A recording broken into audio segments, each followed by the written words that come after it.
Welcome to The Long Road. My name's Chris Roberts. I'm your host, and you're not going to have to listen to me talk to you for 60 minutes by myself because I got two great guests. And hi. Oh, I'm Ruth Sterling. And I used to remember my own name, but then I started working on the Pumpkin Festival. And I'm Nancy Sporboy. And so we're coming up to the Pumpkin Festival.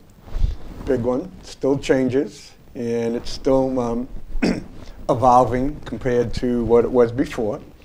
And there was a lot of good comments on Pumpkin Fest last year.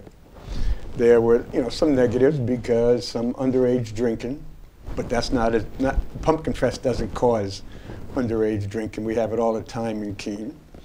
And there was a few complaints about no Friday night because Friday night was important to a lot of people. But I know you're in that tight spot of being able to keep the Pumpkin Fest going, but also make sure it doesn't go bankrupt. That's exactly to get the Orange Festival in the black. That's the goal. But I'm so glad you brought up the Friday night because people seem to have forgotten that Friday night caused a little controversy last year. That there wasn't any local gift to the community that was sort of a private pumpkin festival. We have this really cool thing, the Pumpkin Promenade. Pumpkin Promenade, Masterpiece Pumpkin Promenade. And there'll be, like Art Walk, in the windows of the downtown establishments, you'll see some very fine pumpkins. But we did have a couple of openings, so a couple of we amateurs that are not Masterpiece pumpkin carvers have signed up, and I would encourage the community, if you have one of those pumpkins that when people are walking by, they stop, if you see people stop and take a picture of your pumpkin, then you qualify as a Masterpiece pumpkin carver, and we have plenty of windows, as it turns out. The merchants, the downtown community wants to help with the community night, which is the Pumpkin Promenade, and it was Steve Lindsay's idea. Yes, Steve Lindsay, Representative Steve Lindsay, which he's all over the place. He likes to save buildings and stuff, and coming into it may have cause you a little problem. The Latches building, which he was not in favor of coming down, seems to be a much stronger building than they thought it was, and it still isn't down, and I think they're going to be hard pressed to get it down by Wednesday. So could that have a negative effect on what you plan on doing in that parking lot? That's one of those exciting moments when someone sends me a text message with "We've got a problem," and it's a building and a wrecker ball. Yes. And that building, first I just have to say an aside, aren't they always stronger than we thought they were? And isn't it a crime when a building gets torn down? Okay, but aside from that, we talked with the city on Thursday about exactly with the state that parking lot's going to be in, and Gary Lamoureux has assured me that the contractor knows that he has to have that perimeter fenced off and safe for Pumpkin Festival. So I think we're okay. But also, then there's the basketball alley, which is Eagle Court. Yes. That was due to be done by now. So, we have real-time strategic updates. We are ready. Whatever comes to a screeching halt, we find a way, unless you're down with both knees and the ball's on the ground, you just keep moving forward. That's my little football analogy for today. Because on my way walking here, I went by Eagle Court, and first I go, oh yeah, they paved it, but all they did was pave a little bit. That's great news. Yeah. That's just what we asked them to do, is pave the mouth of Eagle Court. Sorry, I didn't mean to get so excited, but yeah, now people don't have to walk in and go in the mud and the rocks and stuff, so you'll be able to walk up Main Street all the way. How far up Eagle Court is paved, Chris? About 30 feet. So that covers basketball? That covers basketball, and it almost gets you to the portalets. So anyway, this is really small, but that's Basketball Alley on Eagle Court. I don't know if you want to try to show that. And then the Pumpkin Promenade. But so in the beginning of Eagle Court will be this basketball hoop, and that is all I need. 30 feet is plenty for a basketball player. Yep. Oh, so these are the souvenir balls. Is it the cutest thing you ever saw? Yep. And I like basketballs like that. You recognize that face? Jack. That's the original Jack. So that's our souvenir ball that you can get at Basketball Alley. Yeah, I got little hands, so I can't grab the big basketball. So now I can grab something like that. So it makes it easier. You ready? So I can dunk it this way. No dunking. That is dunking? the only rule Good. at Basketball Alley, no dunking. Okay. So let's Get that one out of the way early. we'll get back on track on what you're planning on doing. Well, one thing we really need to be serious about is the Guinness World Record. And Nancy Sporborg is the person who started the Guinness category for lit jack-o'-lanterns. So I'm really happy she's here today because she's basically become the Wikipedia of how to get a world record and how to comply with the rules. And we have 5 days to teach the community not only that you need 35,000 carved pumpkins, but you have to follow a few rules. So to my mind, that is the key thing we could cover today. If everybody could get out their pens and papers and we could give them a few tips on exactly how to not lose this one on a technicality. Yes. So if you got 40,000 pumpkins and you don't follow the rules, it doesn't count. That's what happened to Highwood last year. It's funny how you can lose. And Highwood showed us how to lose last year. They did not get a world record, and yet they believed they had enough pumpkins. So no, we don't want to lose that way. Or anyway. So you're going to show us how to follow the rules? Well, you know, this is the very first year ever since Keene first set the Guinness World Record that a Guinness adjudicator is coming to Keene. So we're going to have a real Guinness staff person, Guinness adjudicator, here in Keene monitoring the festival. And there'll be also a Guinness adjudicator in Highwood. So that's a really big deal. Just having a Guinness adjudicator here is a really big deal. It also means they're going to be watching what we're doing. So we have to make sure we do it right. So not only do we need at least 35,000 jack-o'-lanterns, but we need them to be lit, which means that you have to have a candle, which means that we really want people to bring candles with their pumpkins. And I would say to the community that if you're like me, and at home you have a bag of the votive candles, or you have a bag of tea lights. I just looked in my drawer, I have a bag of 100 tea lights. Oh, I'm yes. bringing them.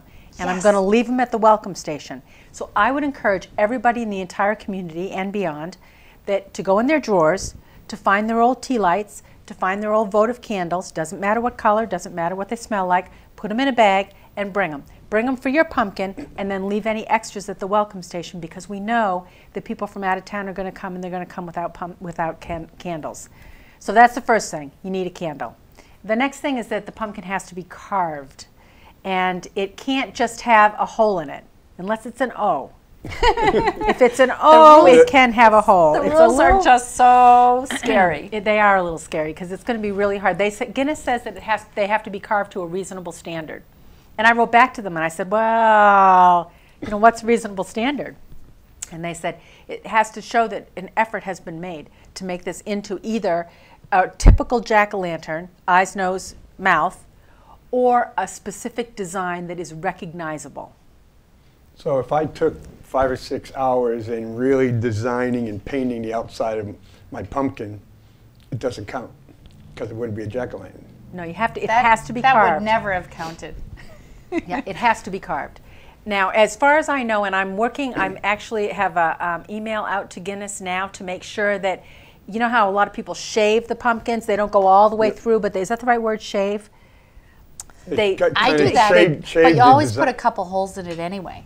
Well, I just want to make sure that shaving counts, because shaving is beautiful when people do these incredible decorations. That's how I do my logos.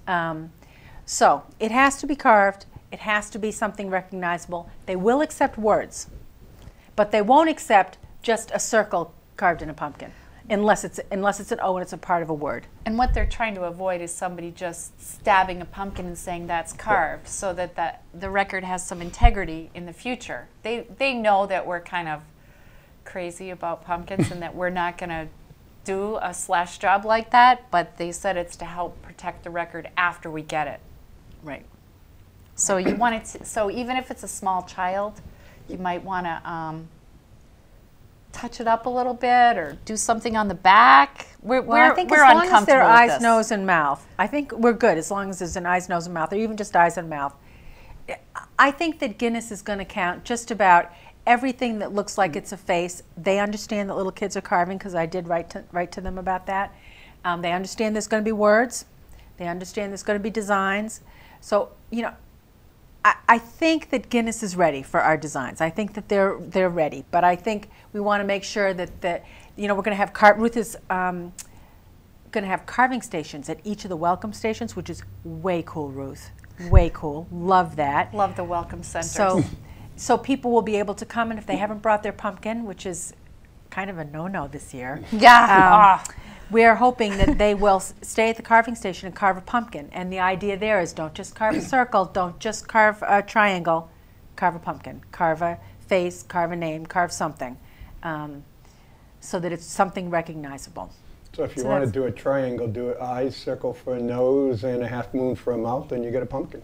Right. Do something that looks like you tried, yes. Right. So if someone says, hopefully it's a long name, will you marry me, Elizabeth, all those pumpkins would count? Yes. Yes. They know there are going to be words and letters and messages. Yes. We already know of one marriage proposal. Yay, that's I almost corrected your name, but I stopped myself.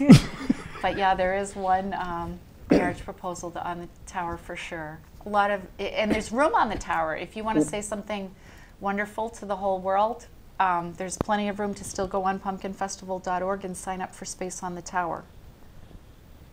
And so it's like you're saying, every single one has to be lit. That's where it gets really hairy scary. We did write to Guinness, and originally their requirement was that it have a candle. And we wrote back to them and said, okay, wait a minute. How about a candle or an electric candle or an electric light? And they did say yes to that. Because the tower is illuminated with electric lights. And we didn't want to, there's 1,000 pumpkins on the tower approximately. We didn't want to lose that 1,000 to a rule. But it's tricky because if you really want to win this game, you don't want lit candles. You want electric candles because you can be really sure. Actually, you know what you really want? An electric candle and a regular candle in case the electric candle battery dies. Because they are asking us to, we need to explain the zones. Yeah, when you come into, and correct me if I go off astray, Ruth, but when you come into Pumpkin Festival, you will be told where to put your pumpkin. You know, it used to be you could put your pumpkin anywhere, but that's not the case this year. And the reason being is that we're going to have zones, and each zone is going to hold a certain number of pumpkins, about 3,000 pumpkins. So once a zone is filled, they move to the next zone, and then the next zone. And once a zone is full, we don't want anybody putting pumpkins in there because it won't count. We won't count them. So, you know, it's really, really important. You know, what the thing I love about the Pumpkin Festival is that there's a message that says you matter. Your pumpkin counts. We want you to be a part of this effort. So now we're requiring just a little bit more to be a part of the effort, and we really hope that the community sees the bright light in this and lets it shine. And so that they come down, you'll be told where to put your pumpkin, and the downtown will be divided off into 13 zones, and the zones are named after key supporters of the Pumpkin Festival. So you'll be told where to put your pumpkin, and we really ask people to take the walk and to go put their pumpkin in the appropriate zone.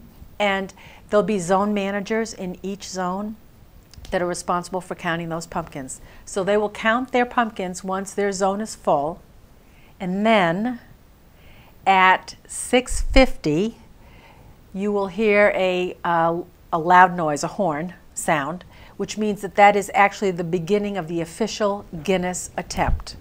So it's a 5-minute attempt. So you'll hear the horn at the beginning of the 5 minutes and exactly at the end of the 5 minutes. And during that 5-minute time period, the zone managers are going back to their zone and counting pumpkins that are not lit. And subtracting those from the total. Because they have to be subtracted from the total, which I find painful. Very, very painful. I hate that part. Because they could flicker and go out. It could be lit for 4 minutes and 49 seconds and go out and have to be subtracted. And it's hard to see sometimes if a pumpkin is lit, right? When your candle gets low. So, you know, come on, folks. I'm giving, you know, if it's low, it counts. As long as that candle's in there, it's lit in any way, it counts. So that's the job of the zone managers. They'll go around and count the pumpkins that are not lit, subtract it from the total in their zone, and then meet at a very special spot and give us the information. We'll add up the number of jack-o'-lanterns, and it will be announced at 8 o'clock. So Complicated, right? Don't you think it's complicated? it's not that it could be frustrating if it's windy and the wind blows out your lights. Right. Because everyone made a decent effort. They put Absolutely. the candles in. And this is, being a Marine, sometimes effort's not good enough. But on something like this, if you're taking the effort to cut it, carve it, bring it here, put the light on, and Mother Nature puts a gust of wind and blows it out, it should count. Yeah, I agree. We're- I agree. We're just counting on Mother Nature being on our side. I think, yeah, that's why she came here last Saturday. Yeah. Today was an interesting blustery day too. And so, but that also gives you an advantage with zones. As the days are going on, you have a good idea what the number is. And We do. We have an excellent, if not perfect, idea of what the number is. And so you if know, you're one- close, you can say, hey, you know what, look, we could use a few extra Right. people coming in. Right. And I think one of the things that we'd love for people to do is, just like you just talked about, the ownership. You know, they got their pumpkin, they carved it, they brought it down, they put it in the right zone. Okay, well, maybe there's one more step. Maybe when it gets close to that 6:50 time period, they could go back and make sure their pumpkin's lit. And if it's not, they could light it, and they could light every pumpkin around it, right? Well, yeah, I would like to back up from that Okay. and be even a little more emphatic. Nancy thinks that the lighting has to start an hour ahead of time. At least. At least, well, yeah, I'm scared about that. It's not like we have this down to a science, right? If we light them too early and the wax builds up and then the candle goes out, so if you really want to be a real contributor to the world record, you not only carve your pumpkin, bring a candle, bring a backup candle, but at 6:30 you make sure your pumpkin and any other pumpkin you see is lit. So if you want to bring a clicker, if you want to bring a lighter, if you believe in matches, it will be all of our responsibilities to light the pumpkins, let our light shine, and then to guard them. And to hope that, but once the 6:50, once the horn sounds, there's no real point in relighting a pumpkin because it needs to be disqualified. I bet in Highwood they're going to relight them. But we follow the rules here in Keene, New Hampshire. And then at 6:55, we'll have the number. I just want to just add a thought. The zones are big. It's a quarter of Central Square. That's how big a zone is. So we're not going to tell you, go put your pumpkin Up by the rec center. on that dotted line between, Right. Gilbert. You get to choose any spot within that zone. If you want to put it on a milk crate, if you want to put it on the curb, if you want to put it on the A-frames, there's still plenty of room for expression. And if you want to do your own exhibit of 6 or 8 pumpkins, So we're trying to not take out all of our meaning and personality and still follow the Guinness rules and win. And make sure that all the effort that the person put in, their pumpkin gets counted. Right. And you want to, going along with what Ruth just said, you don't want to put your pumpkin just down behind somebody else's pumpkin. You've got to make sure your light shines. You've got to make sure that the Guinness adjudicator and the people who are counting can see your pumpkin. So you don't want them put it behind somebody else's. You don't want a mass of pumpkins that you can't see that they're carved. You can't have a pile. You have to be able to see them. Yeah. Well, one thing to go, a light, so electric light or one of those, any light counts. Any light counts. So if I decide to go down to the dollar store and get these little small light and put it in my pumpkin and it lasts a couple of hours, then that would count. We're Yes. very happy with you for doing that. Yeah, In that fact, would be we awesome. need a source for more of those. If somebody has a lot of those or wants to bring a lot of those, we would be very, very grateful. They're not as bright and wonderful, but they could win the prize. They get bright when it gets dark out. Yeah. Because for example, I have a whole bunch in my house where the credit union and all these, they give you these little lights. Oh, bring them. And That's it. That's what we and need. so we just pile them up and the kids just play with them, but that would work in the pumpkins. And I think Perfect. a lot of people would have them too. If you have extras and you are willing to share, we need everybody's stockpile of those. I think those are more, are less risk risky, especially this year when we stand to hit the home run. If we lean toward those, I think that it is the less risky approach to winning. And when you're talking about candles, my wife buys these boxes of 6 and 8 every year and only uses 1 or 2, Right. and I got So a whole drawer bring 'em. full of them, so I have a good opportunity to get rid of them all. That would be great. so You I are think- a heck of a resource, Chris Roberts. So I think there's a lot of people, like you said, I think have been so. doing that. Oh, this smells really good. You have 1 or 2 for Christmas, and it's like, I don't want evergreen during the summer. Right. Bring them down. Bring them down and leave them at a welcome center. That would be great. And this year, you having a race? The 8:30 in the morning mile? Yes, we're actually having 2 races. That's why I was like, which race is he talking about? Well, you tell him about the mile. You're the runner. They're running a mile starting at 8:30, and I'm going to sign up, and I haven't done it yet. And you don't have to be fast. You don't have to be a runner. You can walk 1 mile, and the street will be closed. It will be beautiful. I mean, what a chance an opportunity to run around downtown with people cheering you on and running in honor of the Pumpkin Festival.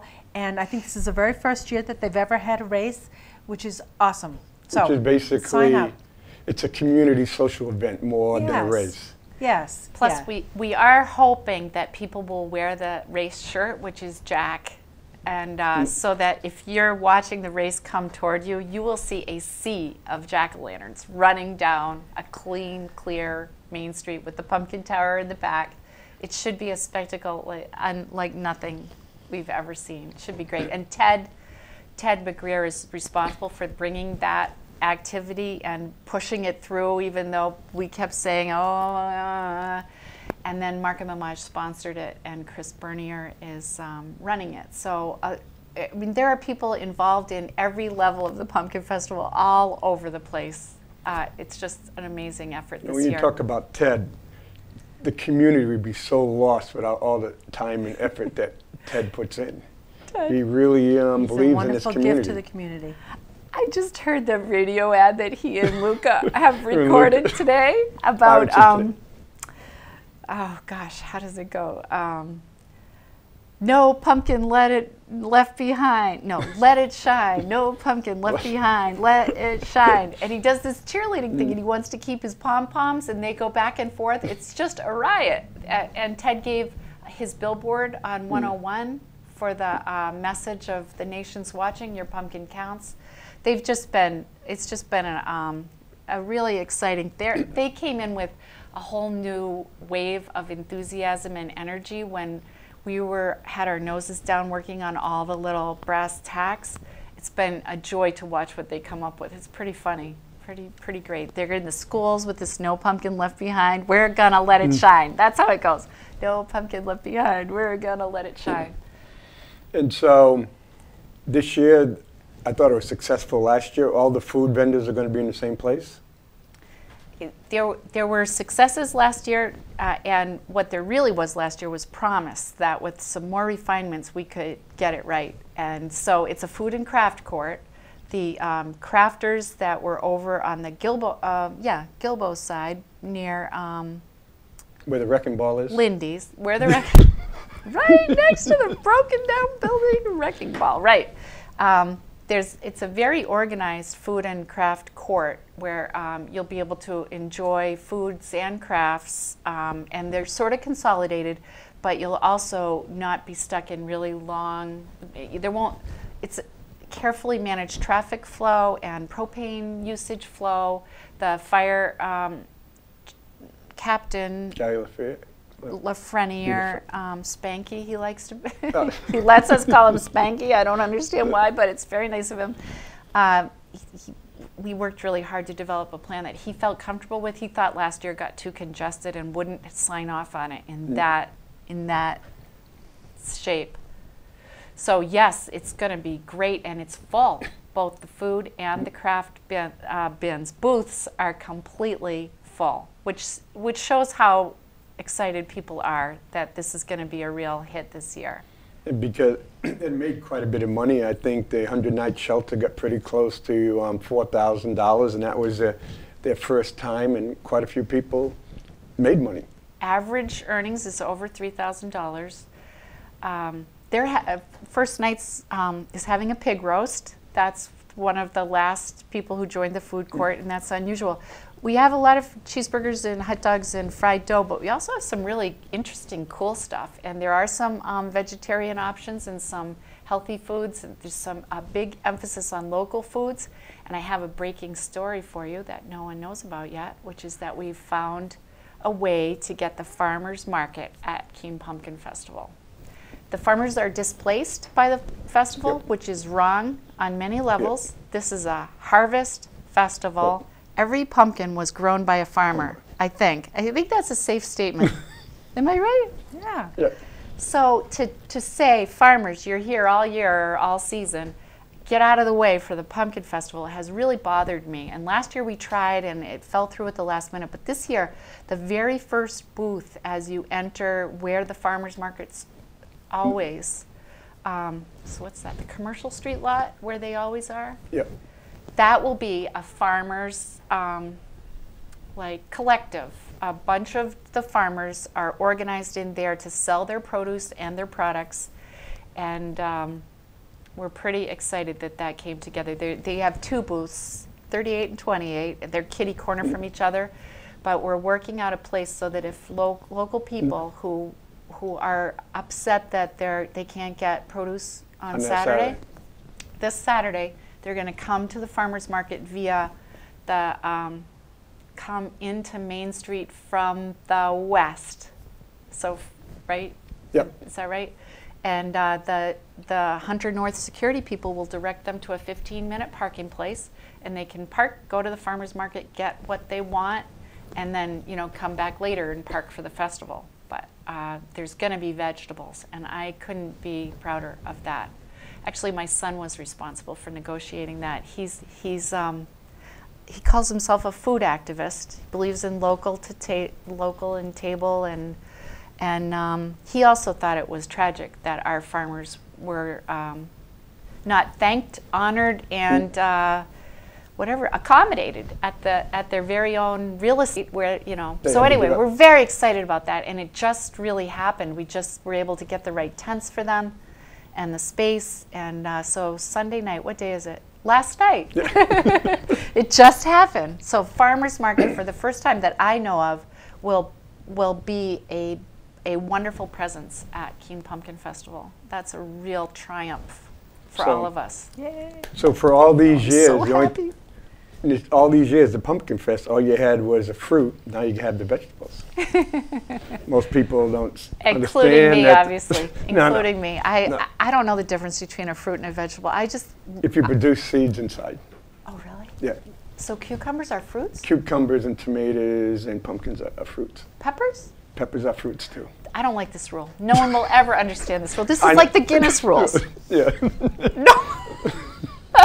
Hey, you know what else we have to explain is the large drop-offs. Right? You explain Yeah. that. Okay. It's so complicated. It's simple. All right. So people are stepping up all over town Yep. to carve 1,000 pumpkins. If people who did 20 are doing 100, and CNS gave us 15,000 pumpkins. I should really tell you about pickup tomorrow. Tomorrow's Tuesday. That's the day that 21,000 pumpkins will be trucked in to 350 Marlborough Street and forklifted onto, but the big boxes will be forklifted onto trucks, and little people who are getting 25 will be hand loaded, and it's going to be it's a sight to behold. Well, so you don't get yourself in trouble when you said the word little people. You're talking small groups. Little people, little when you're going saying little people will come and take. I said little people? Yeah. Well, I certainly didn't mean that. I meant little Small group- batches. Batches, yeah. People who want little amounts of pumpkins, like 25 is a good number. Yeah. That's good. If you get up to like 50, you can get your pumpkins in a box. Listen, I happen to be really, really tall, and I happen to appreciate shortness very much because I'm tall. This show airs on Wednesday. Well, then forget everything I just said. Thank you, Ernie. Yeah. Okay, so let's skip ahead to once you've got your pumpkins. It's actually the same thing. 25 pumpkins or more. We would like to have you schedule an appointment to drop them off because it's gonna. You know what Fridays are like on Yeah. Pumpkin Festival weekend. So if you're a company that has 40 pumpkins, we don't want you to just come down and try to find your way to the right zone and blah, blah, blah. We want you to go online and register that, you know, High Street Market is bringing 25 pumpkins and our preferred time would be 3 o'clock on Friday. And so it's like the college and or the elementary schools, you don't want them to come up and decide where they're going to do them. You want them to call in advance and say, where do I bring my 800 pumpkins or where do I bring my 300 pumpkins? Those two places you just said are already dialed in. Okay. The elementary schools already know that they're coming down before 10:30 on Friday, and Keene State College brings their lobotomy pumpkins. I love that, lobotomy pumpkins. Let's I just love it say it too. again. On Friday at 5 o'clock to Railroad Square. But in between that, so what we want you to do is schedule an appointment, and it can be loosely done. We just really want to help Yep. make the process simple for you so you don't have to schlep a lot of pumpkins from some remote parking lot. So we're just going to ask you to do what the people who set up tents and things on Saturday will do, and that is to come in a major entrance, and the police are actually going to cooperate with this and follow people so that they can unload their pumpkins and not have any traffic trouble. I know you had this little bright sign here concerning pumpkin demolition. Oh yeah, we're switching subjects. Have we finished with Okay. Oh, Saturday morning if, okay, so you're a company that either or a big group that either Yep. wants to bring your pumpkins on Friday or Saturday. We can still have some service vehicle traffic up until like 10 o'clock, so you can schedule an appointment Saturday, and please do, because that's the only way we can get 35,000 pumpkins into this space safely and efficiently. But we believe the system will work for that many if people just go on, schedule an appointment, sort of follow that schedule, and put their pumpkins in the zone that we are currently filling when they arrive. So that'll be the way it is. If you arrive at 5 o'clock, well, we're filling zone. They're named after people in the zone that have. So zone prime roast. Yep. So that's right where prime roast is. And we could have called it Luca World, but So they go online, and what's the website address? pumpkinfestival.org. Pumpkinfestival.org. Festival.org. And then they can use that to set up a time to drop off their pumpkins. They can choose a number of times, and we'll email back what time. But okay, so yes. I know we're talking about getting all the pumpkins into downtown Keene. And one of the biggest concerns people usually have is what happens when it gets time to take out the pumpkins from downtown Keene. Yes. Yeah. And you had asked me to be a judge, and so you have something up your sleeve this year for Yeah, I call you a ref. the ref. I call that job a ref, but it's really the same zones that the same as the Guinness zones, but it's the pumpkin dump derby zones. And Keene State College has filled all the pumpkin dump derby teams with a waiting list. It looks like So great. Such a great idea. looks like 3 community groups. You want to hold out? Sure. At 8 o'clock or so, the teams will go assemble in their territory. The yeah. zones. Yeah, I guess we should switch to zones because it's the very same space. We had already set up we had already set up this geography, which made the Guinness rules easier to follow. We were ready miraculously because we've never had zones or Right. territories before, unless you think of Railroad Square and Central Square. But so the teams will then use their imaginations at how to clear that area. It's very strictly run, that again, there'll be a horn, and before the pumpkin dump derby can start, the streets have to be clear and safe. Spectators have to be back on the sidewalks, and then we'll get the all clear from Chief Lamoureux. Yes, Lamoureux, Lafreniere. Lamoureux is the go-to guy who will say, okay, the derby can begin. And but I would like to suggest, we're going to meet with all the teams on Thursday for a lottery where they pick their zone, because the zones will not be equal. At Railroad Square, the pumpkin farmers are going to be pulling away some pumpkins for the hog farmers, pig farmers. So that zone will lose some pumpkins. That will probably be the easiest zone because of the pigs, who will be getting. Gosh, some of the things I hear myself say. This is a very unusual project. I would suggest that the teams take the candles out before what they have from 8 o'clock until 8:30, while they're basically cooling their heels, protecting their pumpkins from any possible smashing, because those are harder to clean up. They'll be there, you know, establishing themselves as the derby participants in that zone, and don't mess with us. Don't even think about smashing our pumpkins. Don't touch my pumpkins. Don't touch my pumpkins. And I expect that to be sort of intimidating, slightly, you know, not mean-spirited intimidation. Just don't even think about smashing this year, people. And if they take a minute to take out the candles, then we could reuse those next year, probably, especially the electric ones, and we'd be all set next year. So that's a new thought we've had. But then when the all clear happens, which we anticipate will be 8:45, that derby will start, and I hope that it's just like any sports team, that they figured out some plays in advance, you know, whether they use a bucket brigade system or I know what I would do. I'd use tarps. I'd put tarps on the ground, fill them, drag them to the dumpster, and unload them. I think you get the most volume that way, but nobody ever likes that when I do it with my leaves. But you know, they might need tools, they might need shovels. We don't know, but I hope they're all thinking about it, because they stand to win $1,000 by being the first team. But your job is really critical, because not only will you have a stopwatch and be in charge of one zone, but you'll click your stopwatch when the horn blows, even if your team's not ready. Yep. If they're hanging around doing nothing, their time is still beginning, just like a swim meet or a running race.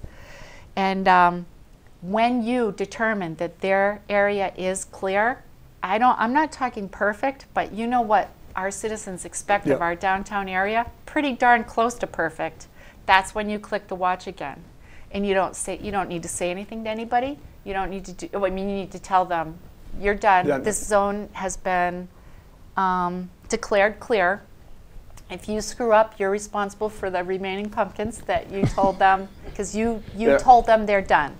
So, and then the refs will get together at Central Square and look at the times, because the zones are so spread out that we could have a tie. We'll have to have a runoff or something. No, I'm kidding. I don't know what we'll do with an exact tie, but it's so unlikely. We better have a backup plan, though. It's just like everything else. Well, if it's tie, you can split the reward. Here's what I'm hoping. You know how you split? You know how you decide on a tie? It's simple. How many pumpkins were in that zone? Oh. So if you had a zone that had Whoever had the 3,000 and more the other pumpkins. zone had 2,400, you'd know Okay. how many that's in the zone. I like that. Let's do it. Well, Smart. he is smart. He's the guy who gets it. Something about the, I'm hoping when the team's finished that they don't stand around and gloat, that they look next door, see the people who are way behind, and pitch in and help them, so that we actually get this done. So that, Because last year there was a little miscommunication between the local police and the out-of-town police, where they get off the street or get on the sidewalk back and forth when people were trying to put the pumpkins in the dumpster. Yeah. So that should be all clear this year. And really looking at it last year, I would say maybe it was about 20, 25 people, that was it, that was causing all the problems. Really? Is Yeah. that's It wasn't that many at all. they made my whole year a living hell. 25 people, There's really. about 25 people, but it's one of those when a couple of people do it, then a few other, it's kind of like Mayor Giuliani says, you know what, someone breaks a window, you got to make sure you go after that person right then and there so other people don't break a window. And that was leading into your red This sign. is a dream come true for me, and I am not, Not a vindictive person, right? I'm not. I don't know that I've ever called to report anybody to have them arrested, and I've never been arrested, but I want to, this might be only like the second time I've ever agreed with Mayor Giuliani, but I think you make a big fuss when somebody breaks a law. You sound every alarm there is and bust those people so dramatically that they know that is not the kind of behavior we accept in Keene, New Hampshire. And then people say, oh, hey, that's not the kind of behavior we accept. The years of turning the other way and tolerating smashing have led to smashing. Yeah, because, hey, get away with it, and then someone says, hey, I smashed 10. Well, I'm going to smash 15. And it just keeps on going. It was heartbreaking to me, and I know it's heartbreaking to Nancy as the visionary of this festival, but you know who else it's heartbreaking to? The people who carved those things. We loved what we carved, and to have it be just denigrated. So anyway, so this is one thing that the city attorney and the police have worked to find an enforceable way to say, you know what, that's disorderly conduct. And there's fines for that, up to $300. And don't mess with us. Yeah, and the other thing is, if you're paying $15,000 or $20,000 for your son or daughter to go to college, then your son or daughter gets arrested and you have to call mom or dad and say, I'm arrested and I need to be bailed out of jail. Makes it pretty tough, and then it does a lot of damage on your potential job opportunities later on. So part of this is saying disorderly conduct and getting arrested can have a quite serious and long-term effect. And is it worth busting up a few pumpkins? Right. It is absolutely not worth it. I mean, okay, but we understand that there's some primal urge among certain people to smash things. And Alex Bates, the wonderful gentleman who runs the Marriott Hotel, used to try to explain that it is a natural urge and I shouldn't be so, incensed by it. So the Derby is an attempt to channel some of that energy into something really, really positive. But you can push them into the dumpster. Yeah. Or the container, whatever it is. Yeah, because you'll have people and they'll be getting them and they'll be yelling as they throw them and smash them and try to jump up and dunk. It's fun. Listen to them. Try to jump up and dunk. I think there's a specific rule against that, actually. But they'll be finding ways to, when they're doing the ways out. You'll see some of those guys will think they're basketballs and they'll try to do Michael Jordan moves and all that. But every time they're doing it, it's not going on the street, it's going in your dumpster. My guess is that this will be a spectator sport, that you'll want to, in fact, we've suspended all our cleanup operations so that we can watch it. It's going to be an exciting moment that could secure the future of the festival. That was the biggest threat, is the aftermath. That never took more than 24 hours, but it was unacceptable. And so if we can change the culture to respecting pumpkins and respecting the family wholesome feeling of the festival, then someday Nancy has a dream that the lights could twinkle longer. And whenever Nancy has a dream, we all try to, because she's right. Wouldn't it be nice? It's beautiful. It's beautiful when all those jack-o'-lanterns are lit, and to have the opportunity for people, tourists, as well as the community, to just, once the hubbub kind of dies down, to just walk around downtown and see those beautiful jack-o'-lanterns. I would love to have the opportunity to do that, and I hope someday we can have that back. Yeah, because that's part we miss is when all the people went down, got in there on the buses and left, being local, I live around the corner, you can just go and walk and look at them. It's beautiful. And they were there quite a while. But you get up in the next morning and everything's gone as if nothing ever happened. So that's what you're trying to get back. Right. I guess I don't want to make a commitment to work until we get that back, but it's certainly a dream that we could change people's behavior and just eliminate the idea that that is the best part of the festival for those 25 people. My son would say they should spend a half an hour with me ranting and raving. Actually, you'd probably say that too. If we catch you smashing a pumpkin, you have to listen to Ruth Sterling for half an hour. That ought to teach them. But the it upsets me. the Pumpkin Fest is really important to Keene. It gives Keene identity. I've been places on my travel. I had a meeting went to a conference in Charlotte, North Carolina, and the gentleman says, Keene, oh, that's what the Pumpkin Fest is. My sister and I went up to the Pumpkin Fest a couple years ago, and I went to my high school reunion last month, and I go, oh, Keene, that's where the Pumpkin Fest is. And so when you travel around the country, Keene is like thousands of other small towns or small cities, but most of them have no identity. And things like the Pumpkin Fest really gives Keene an identity. And even now, if you look in Keene, look at the license plates of all the different cars. Today I saw Montana. People come to Keene, they want to come to Keene, and it's things like the Pumpkin Fest. We're capitalizing on that thought actually with a Euro sticker. It's the same graphic that's on the poster, but it's a jack-o'-lantern with amazing ideas flying out of its head, and recognizing that this is a place where magical ideas happen, and magical people who have those ideas grow up, and so you can get a little Euro sticker. It's one of our merchandise line. Merchandise is one of the ways the festival can get in the black. Last year we sold nearly $30,000 worth of cool t-shirts and things. And did you want to show your shirt? This is for the gentlemen in the crowd that we've tried to come up with products for every demographic. And this shirt is a golf shirt. It's really, isn't it? Aren't the buttons nice? Yeah, matches my suit jacket. It looks really good with your jacket. I love what it says. And it's also fun. You know, we lose our sense of humor every now and then on this project. And I wanted to have this theme that said, you know what? I do know Jack. I know Jack. Keene Pumpkin Fest, I know Jack. I know Jack. Yes, you do.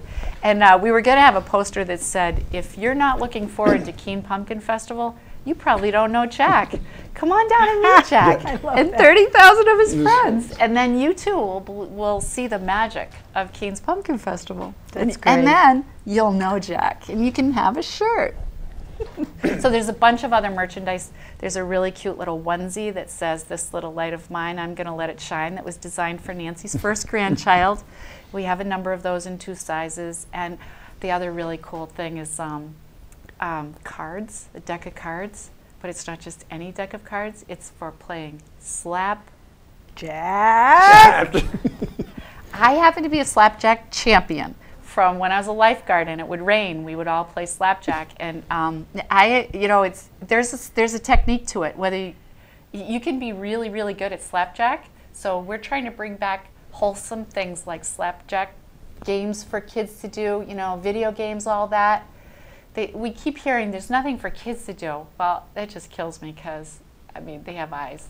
They can look at 35,000, but now they can take home a card game and remember the Pumpkin Festival. I'm showing you my Slapjack technique, but so they're Jack, and they say slap Jack in the little Jack, and then it says, hey. That's great. Don't slap me. Can't wait. Stop slapping me. Get it out. So we got to have fun. This is a hard job. City council and people who don't like the festival and.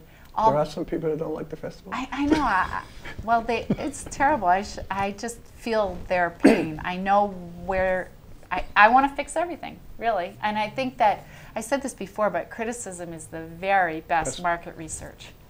It tells you what you need to do, and it tells you in no uncertain terms, and then it's your job to do it. So any criticism we get, I see as market research that I need to do something about. And you've done an amazing job doing that. Just amazing. Well, I got a lot of more room to be more amazing. There's more research. But that's what makes things successful. You sit down, and again, in the Marine Corps, it doesn't matter whether we do a good job or a bad job. We have an after-action report on everything. Love that. After-action report. We're going to have that. And too. then what you do is you say what worked, what didn't work, what could be improved. And we sit down right after the operation or the event where everything's fresh in people's minds. And it goes, oh yeah, I didn't think of that. Where you may have one person in this zone saying, oh yeah, you guys can go over there. Then all of a sudden that other zone, my zone worked perfectly, but then your zone had all these extra people coming from. I don't know where they came from. Based on where the crowd flow was. But those are the things, you know, in an hour or two, just having sitting down, people talking or writing stuff down, say, you know what, I think we could have done this better, or we could have done that better, or this was really great. And then you have it all in there, and you have a good place to start for next year. I've always thought of them as debriefings. I mean, it's absolutely mandatory in any sport. The first practice after the big game, you get reamed. Oh, you also get complimented, maybe. But not if you're the Patriots. Why be? I've been working a lot, and I said, okay, if you just get this done, you can take 2 hours off on Sunday and watch the Patriots. They've lost 3 games by 1 point in the last 5 seconds. It's like 5 seconds and 1 point. So I feel for them, and I hope we don't feel like that next Sunday. That's what my goal is, to feel. Okay. This is a really good opportunity to ask for more Chris Roberts to step forward to either be refs or, what are we calling the people? The zone managers. Zone managers. You know, we're looking for 13 zone managers. How many city councilors do we have? 15. Okay, perfect. But go ahead. I mean, we're looking for, you know, a zone manager is going to be responsible for counting the pumpkins in their zone, counting the pumpkins that are not lit, filling in some paperwork, making sure they understand the Guinness requirements. It's probably going to take from 3 o'clock in the afternoon till 7 o'clock in the evening. That's their kind of like their time period that they're going to need to do this. And I guess if people out there are interested, we would love to hear from them. The best way to do that would be to... Can they email you on this? Sure. People can email me, nancy@ne.rr.com. Can you say it again? nancy@ne.rr.com. But these are going to be really, really important people, and they have to show up. The zone manager and the ref could be the same person, but that's a long commitment. And it's the job that I asked you to do, the ref, there is a little bit of athleticism in that. You're going to have to dash around and see if your area is clear, and there's going to be a frenetic thing going on. You could get hit with a pumpkin. So that's why I thought it should be people who have had like sports or military experience and can handle that kind of environment. The zone manager... As long as they don't hit me in the head, I can't have another brain injury. Well, you should be safe. You get to stand back from from anything and just observe. Your real job is to start and tell them when it's clear. But the zone manager is more of a person who's good at counting, like a math teacher would be great at this. A banker, a person who works at a bank would be great at this.